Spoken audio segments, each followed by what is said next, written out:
Welcome to According to Sam, folks. This is episode 380. Thank you for joining me. We are wrapping up the month of January 2026, and it's going to be in the books. What a January. A lot has happened in the short 4 or 5 weeks of January to begin this new year.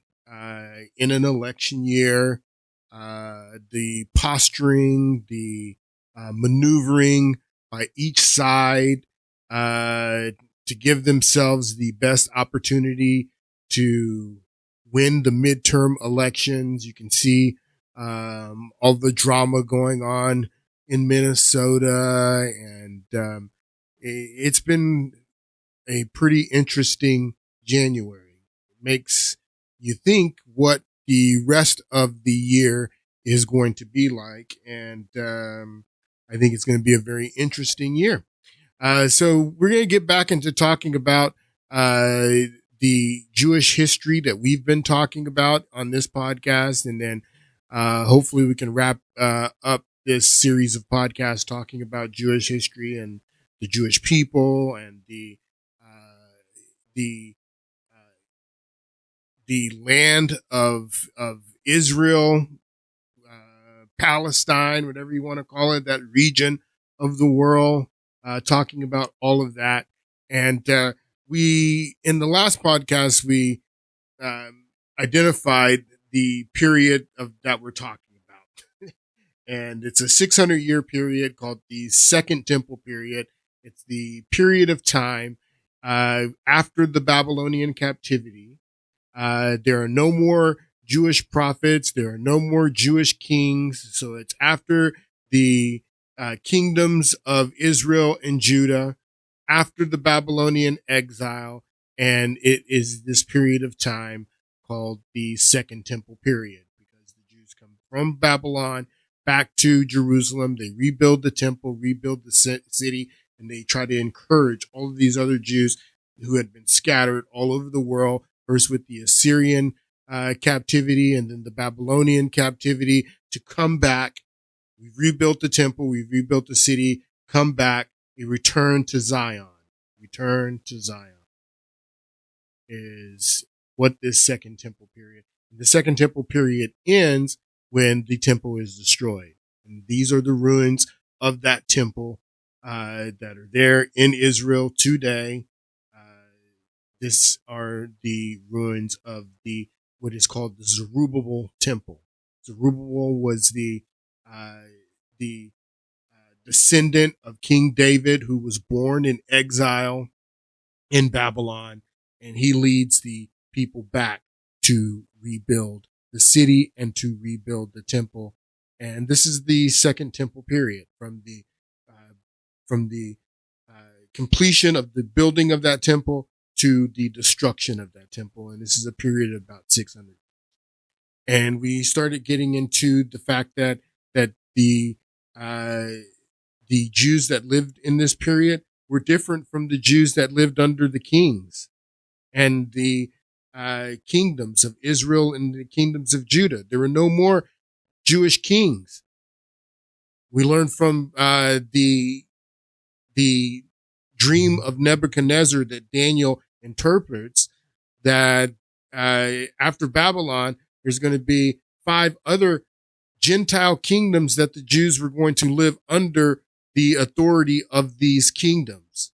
But they won't have their own Jewish king again until this final kingdom, this final Jewish kingdom, actually, that Daniel interprets in Nebuchadnezzar's dream, that comes out of nowhere, is not cut from hands, and that kingdom is going to last forever. But there are no more Jewish kings. So in this Second Temple period, the Jews that have gone back to Jerusalem, who rebuilt the temple, rebuilt the city, are under the authority of first the Persians and then the Greeks and then the Romans.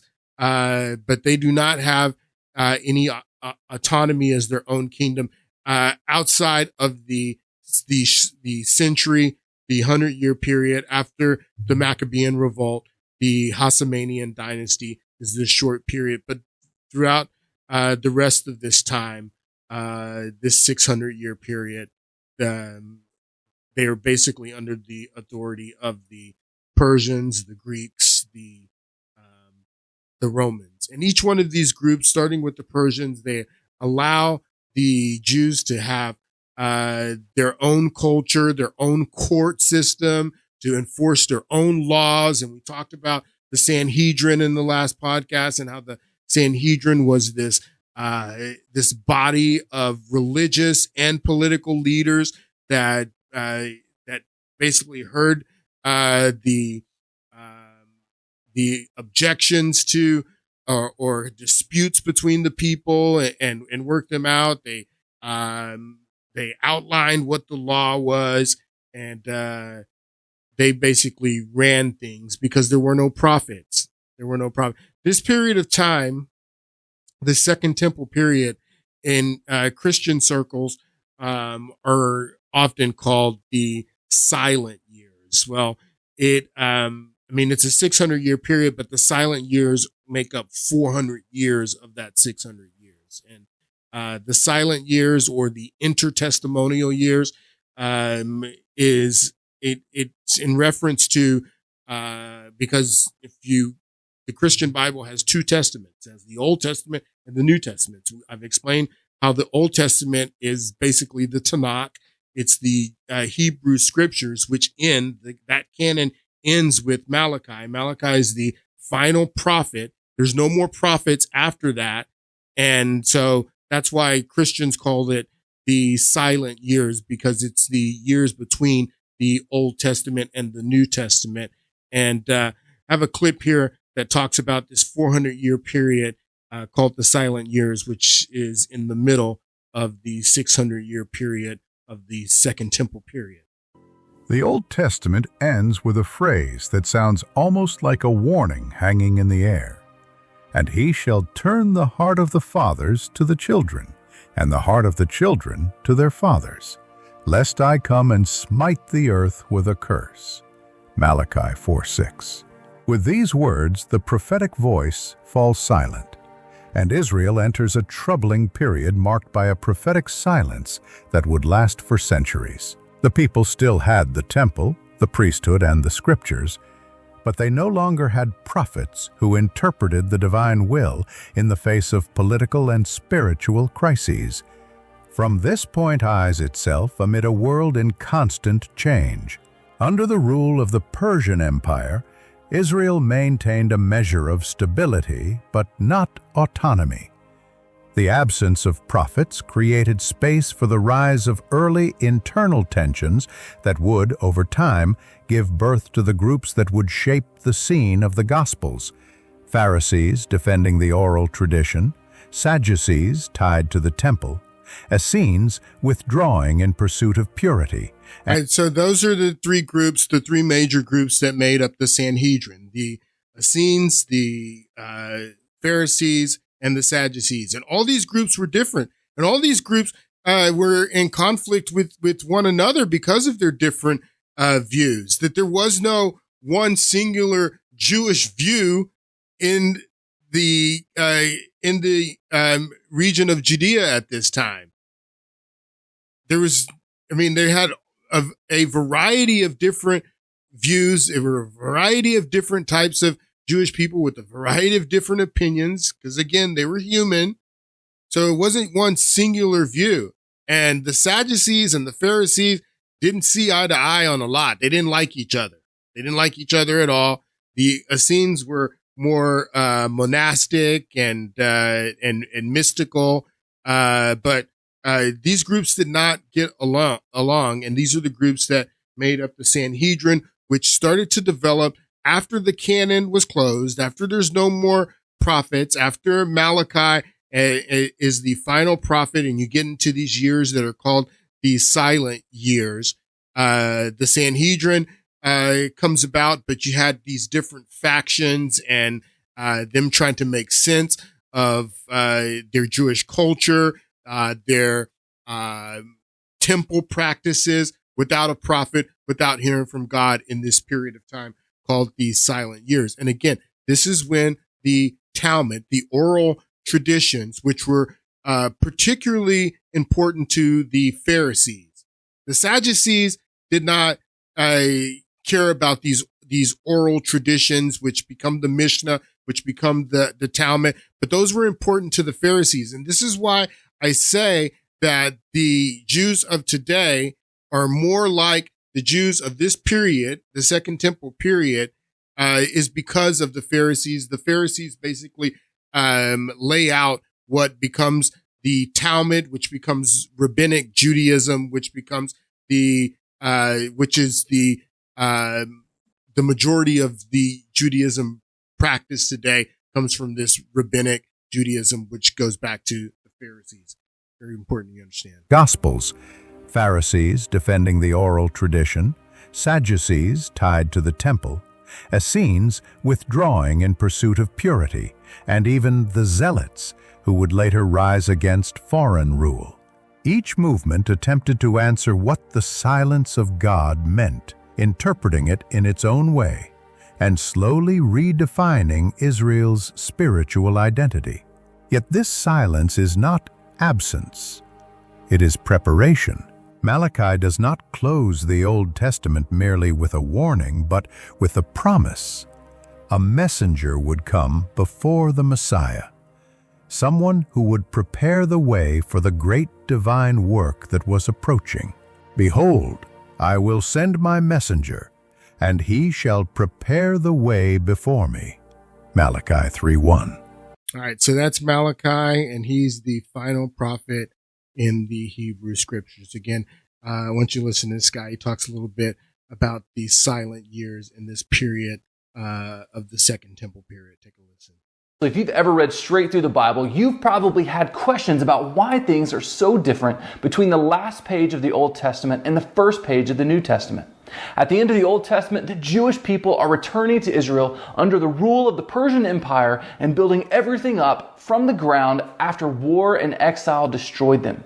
But when the New Testament opens, the Jewish people are living under the rule of the Roman Empire and enjoying the metropolis of Jerusalem and the amenities that it offers.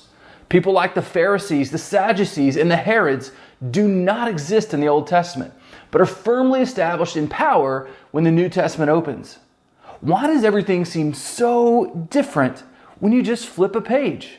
And why doesn't the Bible mention these things at all? The truth is that though there's just one page between the New and the Old Testaments, there was a large span of time between them, approximately 400 years. That's right, the Bible skips 400 years into the future in one turn of a page.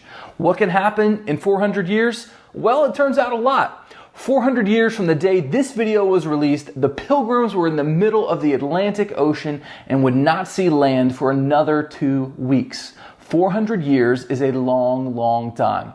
The gap between the Testaments is often called the Inter-Testamental period by scholars, but is also referred to as the silent years because God sends no prophets between Malachi and John the Baptizer. Complete radio silence from God. Nothing for generations until John the Baptizer's message burst onto the scene. Repent of your sins. Turn to God, for the kingdom of heaven is near.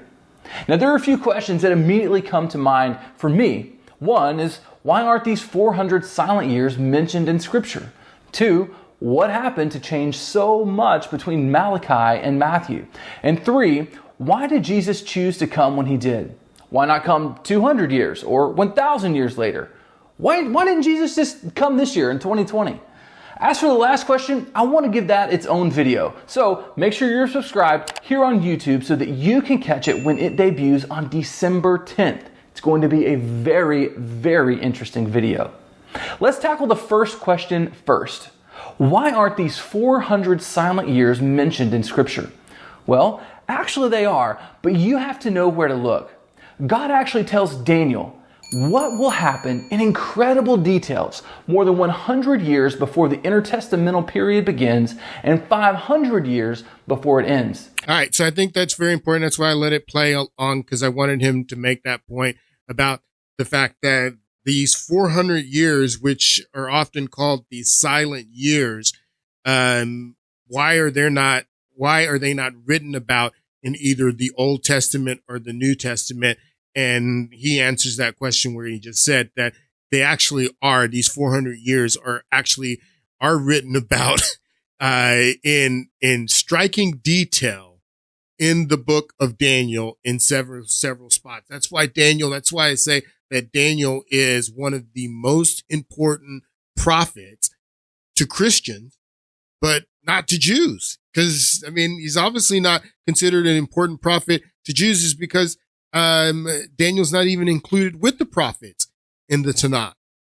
But to Christians, he is a very important prophet, and the accuracy of his prophecies is so, is he in Daniel in many places, not only in the dream of Nebuchadnezzar, that he interprets, but in other, in the chapter 9, when he's praying and the angel Gabriel appears to him and gives him a prophecy about this time period. He writes about this 400-year period, which is called the silent years, before it happens, 100 years before it happens, in striking detail. That's why Daniel is a very important prophet to Christians, obviously not to Jews. I think that's very important. So we got into talking about the Sanhedrin, which comes about in this period of the silent years, the Second Temple period, and they're running things. They are made up of the three main groups we were just talking about: Pharisees, Essenes, Sadducees, and how different these groups were. I have a clip here that goes into a little bit more about the Pharisees and the Sadducees. I want you to take a listen to this. Two of the most common groups mentioned in the New Testament are the Pharisees and the Sadducees. But who were they? What did they believe? And why do they appear so often in the New Testament, always around Jesus, asking him many questions, not for good reasons, but to trap him? In fact, they are the ones who spread lies that led to the death of Jesus Christ. These two Jewish factions hated each other until Jesus showed up. Then suddenly they found common ground to get rid of him. Their names are dragged through all four Gospels over and over again because of the role they played in his death. Let's take a closer look at them. Their characteristics, who they were, what they believed, how they came to be, and even why they hated Jesus so much. We begin with the Pharisees. They were seen as experts in the law of Moses, what we now call the Torah, the first 5 books of the Old Testament. These books contain the laws given to Israel through Moses after their escape from Egypt. But the Pharisees did not stop at the written law. They also believed in an oral law, interpretations and teachings they claimed were passed down from Moses. They treated these oral teachings as essential for understanding and applying the written commandments in everyday life. This approach led to the eventual writing of the Mishnah and later the Talmud. These texts became reference points for Jews seeking to understand the law. All right, so understand that the beliefs of the Pharisees, particularly, and the beliefs in what is called the oral Torah, are the foundations of the Mishnah and the Talmud. That's where it comes from. So the rabbinical Judaism of today comes from the Pharisees. That's why that's why I say that the Jews of today and the Jews of this period, from the second period, because the Pharisees are a product of this period of the Second Temple period. There were no Pharisees back in the time of the kings, the Jewish kings, the kingdom of Israel, the kingdom of Judah. There were no Pharisees. There were no Pharisees back in the time of the judges, or back in the time of the tabernacle and the times of Moses. There were no Pharisees. Pharisees come about in a particular time in Jewish history, this period of time called the silent years, where there were no prophets, where the Jews were under the authority of Gentile kings. The Second Temple period, the Pharisees are a product of this period of Jewish history, and the Pharisees are the ones who inspire the modern Judaism of today that most Jews practice. Not all Jews, but most Jews practice. as essential for understanding and applying the written commandments in everyday life. This approach led to the eventual writing of the Mishnah and later the Talmud. These texts became reference points for Jews seeking to understand the law. Because of this belief system, the Pharisees thought holiness was not limited to temple rituals. It could be pursued in daily life by following the law in all areas: family, food, work, and worship. In the Gospel of Mark, one of the Pharisees approaches Jesus with a question: "Of all the commandments, which is the most important?" Mark 12:28. Jesus replies, "The most important one is this: Hear, O Israel, the Lord our God, the Lord is one. Love the Lord your God with all your heart, and with all your soul, and with all your mind, and with all your strength. The second is this: love your neighbor as yourself." The man agrees with Jesus and praises his answer. Jesus replies, "You are not far from the kingdom of God." This is one of the few moments where Jesus and a Pharisee find common ground. Still, many Pharisees tested Jesus not to learn, but to challenge him, especially in contrast to the Sadducees. The Sadducees believed holiness came through temple sacrifice alone and rejected the oral law. In this way, the Pharisees and Sadducees had very different views on how to live out the law. Now for the origins of the Pharisees. They appeared as a distinct group during the Hasmonean period, following the Maccabean revolt, around 165 to 160 BC. This revolt was led by a Jewish priestly family who resisted the Seleucid Empire, a successor of Alexander the Great's kingdom. After their success, a new dynasty was formed in Judea, the Hasmonean dynasty. While the Maccabees led the revolt, the Pharisees emerged shortly after as a religious group. The word Pharisee means separated ones. They separated themselves from the ruling priestly elite, the Sadducees, and emphasized strict obedience to both the written and oral laws. In modern terms, we might compare them to religious legal scholars in Islam who strictly follow Sharia law. Absolutely. Their legacy continues today. Modern rabbis in Judaism, their legacy continues today. Sharia law. Their legacy continues today. Modern rabbis in Judaism trace their tradition back to the Pharisees, not the Sadducees. The Pharisees' emphasis on law and interpretation shaped Judaism after the destruction of the temple in 70 AD. Visually, Pharisees are often depicted wearing phylacteries, small leather boxes containing verses from the Torah. These are worn on the forehead or forearm, following a literal reading of Deuteronomy 6:8. Jesus mentioned these in Matthew 23, where he criticized Pharisees for widening their phylacteries to appear more holy before others. He warned that external signs of piety without true inner obedience were meaningless. In Matthew 23, All right, so these people were they become, when Jesus comes on the scene, they are the political and spiritual hierarchy in the Jewish community in the region there of Judea, even though they're under the Gentile kings, the kings of Persia, the kings of Greece, the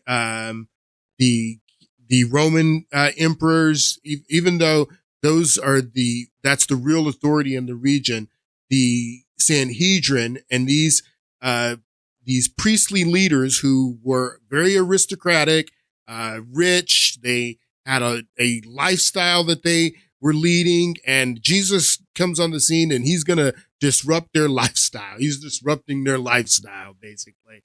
And that's why he challenged them. Like Jesus didn't really, if you read the Gospels, you can see that, that his issue when he's challenging people, it's mostly with the political and religious hierarchy. It's not with the people. Many of the people, that was the deal when he comes into Jerusalem on Passover. Many of the people were celebrating him as the Messiah. It wasn't not all of the Jewish people were in agreement with his execution, essentially.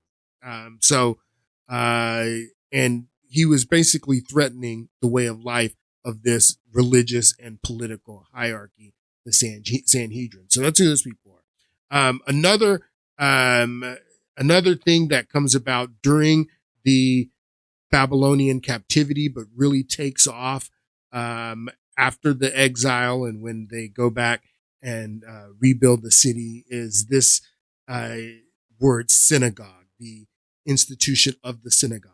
Again, there were no synagogues back in the period of the kingdom of Israel or the kingdom of Judah or the period of the judges or the period of the tabernacle and the times of Moses and Joshua. There was no synagogue. The synagogue is a product of the Babylonian captivity, started in exile, but really kicked off in this period called the Second Temple period, the silent years, where there are no prophets, there are no kings, but you do have this institution called the synagogue that comes about. And the synagogue is kind of, it was set up while they were in exile to kind of replace the temple. Nebuchadnezzar had destroyed the temple. The temple was destroyed, but they still wanted to observe their religious practices, which were, part of their customs, part of their heritage. So they set up these synagogues as places to worship, to read their texts, and to pray. So the synagogue begins in the Babylonian exile, but really takes off in the silent years, the Second Temple period, and they are a product of this exile, post-exile period. Here's a clip about synagogues. The synagogue began during the Babylonian exile, which lasted from 586 to 539 before Common Era. When the temple in Jerusalem was destroyed, Jewish communities found themselves without a central place for worship. They created local gathering spots for prayer, study, and community activities. These early synagogues played a vital role in preserving Jewish identity and religious practices during a challenging time. As we move into the Second Temple period, which lasted from 515 before Common Era to 70 Common Era, synagogues became even more important. While the temple in Jerusalem remained the main site for worship and sacrifices, synagogues flourished both in Israel and in the diaspora. All right, so synagogues come about in this period. I think that's very interesting, too, when you think about what Jesus is telling John in the book of Revelation, in Revelation 2:9 and 3:9, that I will make those of the synagogue of Satan who claim to be Jews but are not. I think that's very interesting that it uses that word synagogue, because that word synagogue is a product of the Second Temple period, the silent years. Here's Rabbi or Professor Aberson. I want you to take a listen to what he says about synagogue. Where does this term synagogue come from? It's Greek, and it means basically to gather together. That's a translation of the Hebrew term Beit Knesset, or literally a house of entrance, meaning a place where many people come in to gather together. This is one of the great gifts of the Jewish people to the broader world, because this institution of the synagogue, which really began with the Jews, was later widely imitated, in particular by Christianity and Islam, so that if you go not only to your local neighborhood synagogue on Saturday morning, but if you go to a mosque on Friday or a church on Sunday, you are really going to an institution which was based on an early Jewish innovation. A synagogue is distinct from the temple, right? In ancient Jewish history, we have the central location of worship, the Beit HaMikdash, a permanent settlement of the temporary traveling tabernacle that's described in the Torah. That was called the Mishkan. And during the ancient period, all other kind of sacrificial altars that may have been set up for individual families across the land of Israel were phased out as this central location for worship was established. But the synagogue is quite different. The synagogue is not trying to compete with the temple. The synagogue is kind of like, we're too far away from the temple and we still have a desire to express our need for closeness to God, and we need some kind of place to do that. So that's why it kind of took off during the exile, because the temple had been destroyed. They were in exile in Babylon. But after the exile, the number of synagogues increased. And again, this is a product of the Second Temple period. All right. So back to Nebuchadnezzar's dream and the interpretation of Nebuchadnezzar's dream by Daniel, that there's going to be 4 kingdoms after yours. The kingdom of Babylon is what Daniel tells Nebuchadnezzar. And then the second kingdom is going to be the Persian kingdom, which is represented by the silver. And then after the Persian kingdom, there is going to be the kingdom of Greece that conquers the Persian kingdom.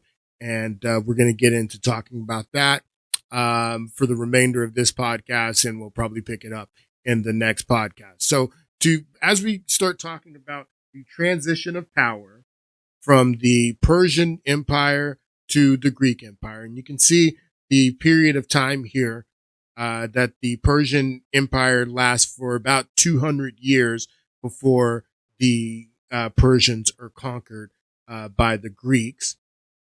And before we get into that, I want to talk about this term, the Great. The rulers, the different rulers who have been given the title the Great throughout history. You have Constantine the Great, the Roman Emperor. You have Frederick the Great, the famous Prussian king. You have Catherine the Great of Russia. You have Charlemagne was called the Great, Otto the Great. There are many different rulers that in human history who have been called the Great, but Cyrus the Great, the Persian king who becomes emperor, who conquers the Babylonians, Cyrus the Great, is probably the first in human history that I know of that received the title of the Great. But not only was Cyrus called the Great, the next 3 kings of Persia after Cyrus, Darius the Great, and then Xerxes the Great after Darius the Great. The first 3, and I'm taking a pause there because I'm thinking that the first 3 out of 4 kings of the Achaemenid Empire, the Persian Empire, were called the Great. And I think that's very interesting because you don't just get the title the Great for nothing. Constantine is called Constantine the Great because he did great stuff. He was, and same thing with Frederick, the Prussian king, the Great, Catherine the Great, Charlemagne the Great, Otto the Great. You don't get the title Great unless you have conquered lands and expanded your empire and done something that is great. And it's interesting that the first 3 out of 4, the second king of Persia wasn't king very long. He was basically killed and usurped by Darius the Great. But Darius the Great becomes the king after and has a long reign after Cyrus the Great. So Cyrus the Great is the first who gets the title the Great, and then you have Darius the Great, and then after Darius the Great, his son Xerxes the Great. Basically what I'm saying is that in the Persian Empire only lasts for 200 years, but in the first 100 years, the way that the Persian Empire expands and occupies with these 3 leaders, first with Cyrus the Great, then with Darius the Great, and then with Xerxes the Great, the way that they expand the empire and do great things is something that, it was the largest empire that the world had ever known since the beginning of empires, going back to Sargon and the Akkadians. This in the very first empire, the Persian Empire, at the end of the reign of Xerxes the Great, had expanded all the way here you can see here, this is the Persian Empire. They expanded as far east as India, and they were had taken the territory in Egypt and northern Africa.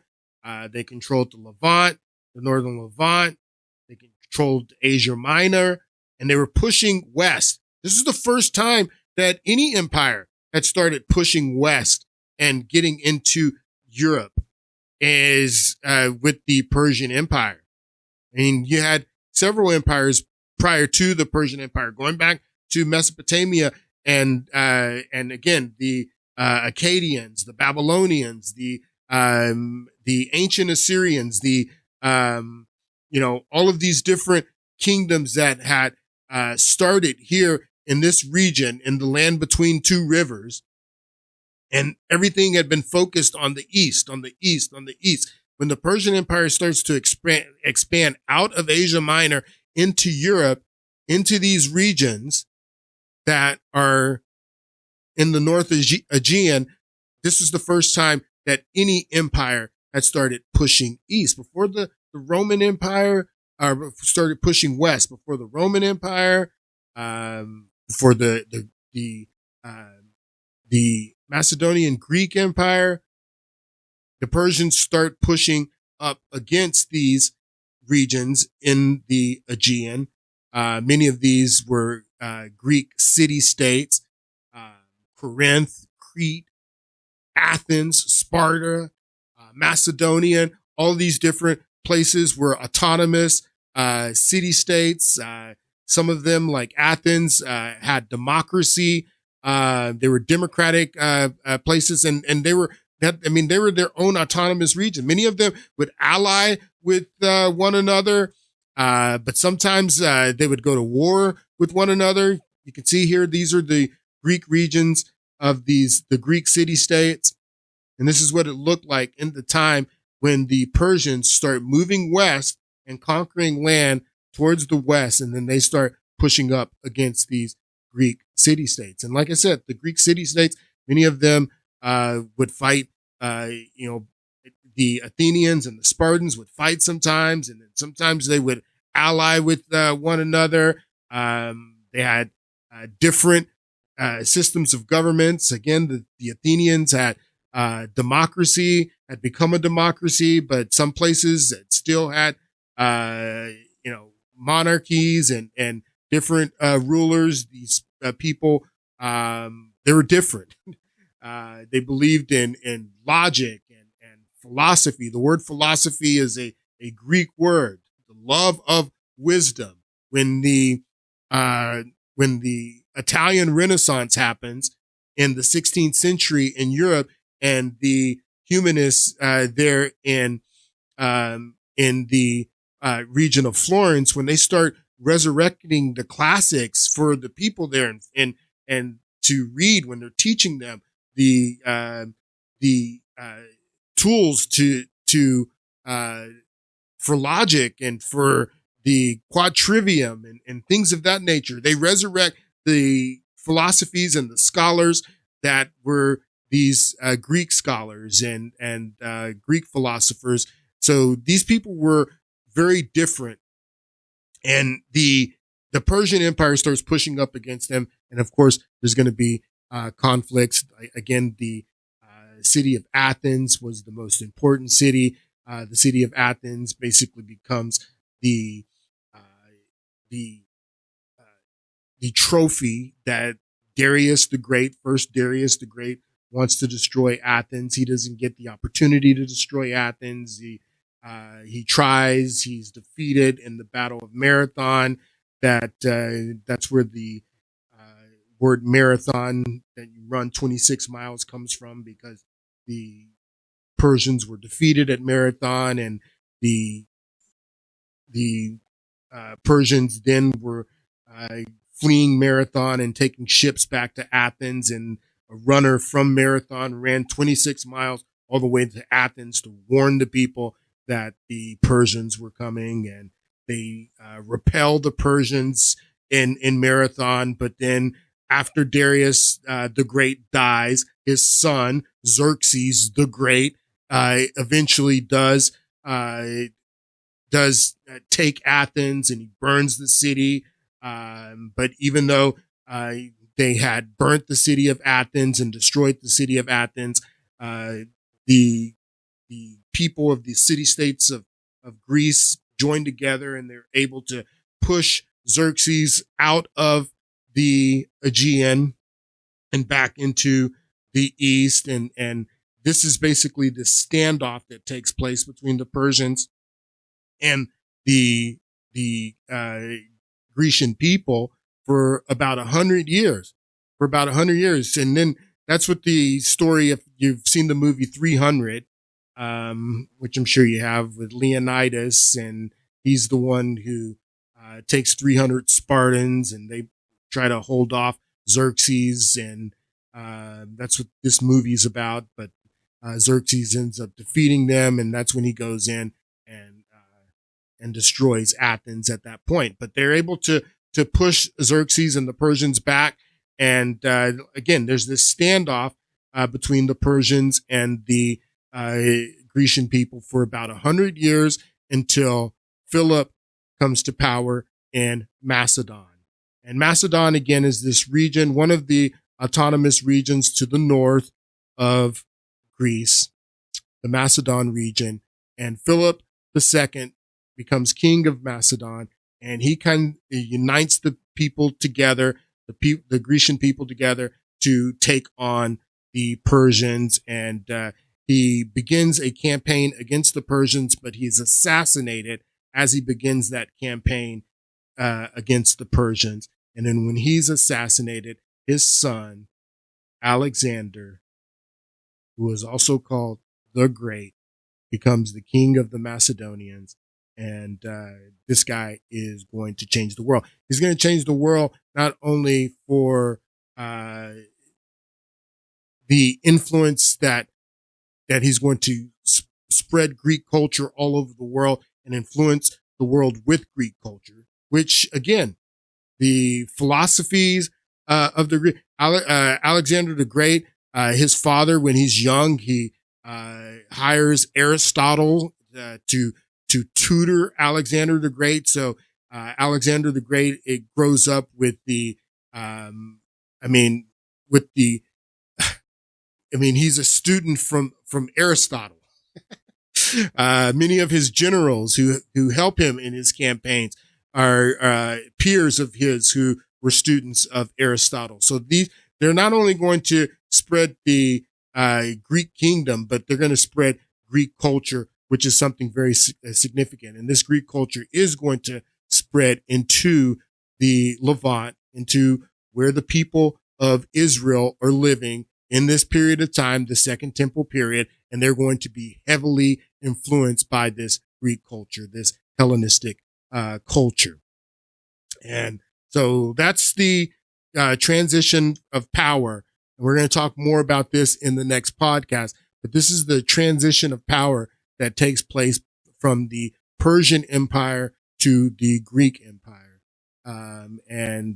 It is going to be under the reign of Alexander the Great, who then becomes king of the Macedonians after his father dies. He basically unites the Greeks, and he takes the campaign to the Persians. At this time, the Persian king and the final Persian emperor is a emperor by the name of Darius. He's Darius III, and he's going to be defeated by Alexander the Great, and the Achaemenid dynasty is going to end, and the Greek Empire is going to come to power, just like Daniel told Nebuchadnezzar in his interpretation of in his explanation of Nebuchadnezzar's dream, that there's going to be a kingdom after the Persian kingdom, the kingdom that is made of bronze. The Greek kingdom is going to come to power.